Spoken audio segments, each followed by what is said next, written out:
بزاف من انك تشغلي نفسك بحاجات اللي كيرهقوك، يتعبوا اعصابك ويستنزفوا طاقتك ويمرضوا نفسيتك، مجرد انك شايف بلا هما محور الحياه. وفي الحقيقه ماشي هو هذا الواقع. راجلك، عائلتك، جيرانك، والديك، ولادك، كلهم ناس مهمين يستحقوا تفكيري ليهم وفيهم كيفاش نقدم لهم احسن ما ممكن. احسن ما ممكن، كنأكد ما ممكن، ماشي فوق ما ممكن، اكثر من جهدك على من طاقتك، لا، الممكن فقط، المعقول اللي ما غيضركش وما غيأذيكش وما غيرهقكش ماديا معنويا ونفسيا. ما تركزش على اللي قال واللي ما قالش. تهموني بحاجه ما فياش، جاهلوني، ما جاوبونيش، ما عرضونيش، صاحبتي ما بقاتش كتبغيني. تعامل طبيعي عادي، ما تشغلش نفسك بحاجات دورهم الوحيد هو يأذيوك نفسيا. ما تخليش شغلك شاغل وحياتك وهمك هو تفكيرك فين مشى راجلك، مع من جالس، فين من شاف، مع من تلاقى، فين جالس، علاش اونلاين، علاش ما داش الناس، علاش جايان، مالو ساكت، باغي كيبغيني، ياك ما تبدل. اسئله دورها الوحيد هو يأذيوك نفسيا. ما تفكرش بزاف في الماضي وما تسولش نفسك اسئله ما عندهاش جواب. علاش ظلموني وكيفاش كانوا غيدمروا لي حياتي، شحال بكيت، علاش ما قدرتش ناخذ حقي، كون غير جاوبت حبس عافاك. العبره في اللي جاي، في كيفاش غتصرف دابا الا تعاملتي بنفس الطريقه. اما اللي فات يكفيك انه علمك وعطاك درس، والدور الوحيد هادشي اللي كدير دابا في راسك هو يحسك بالعجز ويأذيك نفسيا. ما تفكرش في الانتقام مهما كانت اساءه الشخص ليك، حيت الانتقام غادي ياخرك بزاف باش تعافى من الاذى اللي سببوا لك، وغيورثك الكره والحقد. والا فشلتي في الانتقام غتكتئب وغتفقد ثقتك في الله، وغتسول راسك علاش اللي اذاني عايش مرتاح وسعيد وما قدرتيش تنتقم منه.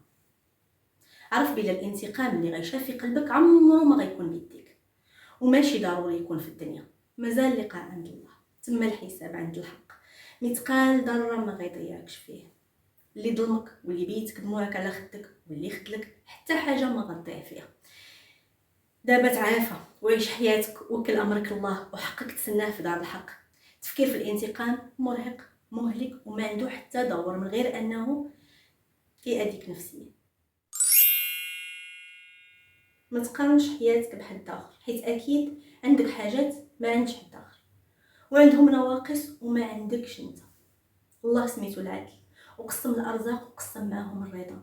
داكشي علاش يقدروا يكونوا عندك كنوز الارض، وحيت ما عندكش الرضا ما عمرك ترتاح، ويكون الرزق على قد الحال وعندك بزاف د الرضا، وكتبات وتحط راسك على المخده وانت مرتاح وفي قمه السعاده. حبس من المقارنه، حيت راه النظر ديالك قصر من انه تشوف الحقيقه كامله ديال الناس اللي كتقارن نفسك بهم. وما تهلكش راسك بمقارنات، دور على الوحيد هو تستنزفك وتهلكك نفسيا. ما تركزش على شنو ناقصك. محتاج فلوس وما عنديش، وإلا عندي محتاج اكثر. محتاج طوموبيل وإلا عندي محتاج محسن. محتاج دار وإلا عندي محتاج فيلا.